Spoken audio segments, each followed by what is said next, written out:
Angel Di Maria প্রমাণ করে দিলেন টাকার চেয়ে যে আসলে ভালোবাসাটাই বড়। অ্যাঞ্জেল ডি মারিয়া ফুটবল বিশ্বের এক পরিচিত নাম। সম্প্রতি তিনি এক অভাবনীয় ঘটনা শেয়ার করেছেন।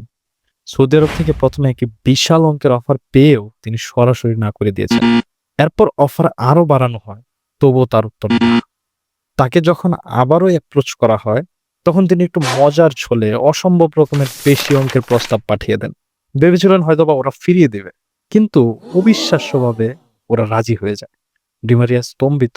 স্ত্রীর সাথে আলোচনা করলেন কি করবেন, এতটা কি উপেক্ষা করা সম্ভব? অবশেষে তিনি সিদ্ধান্ত নিলেন না, তিনি সৌদি আরবে যাবেন না।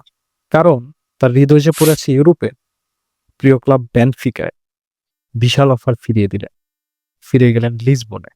ফুটবল কি শুধুই টাকার খেলা, নাকি আবেগ আর ভালোবাসারও একটা দাম আছে? ডিমারিয়া তার উত্তর দিয়ে দিয়েছেন। আপনার মতে কি সঠিক সিদ্ধান্ত নিয়েছেন ডিমারিয়া? কমেন্টে জানান।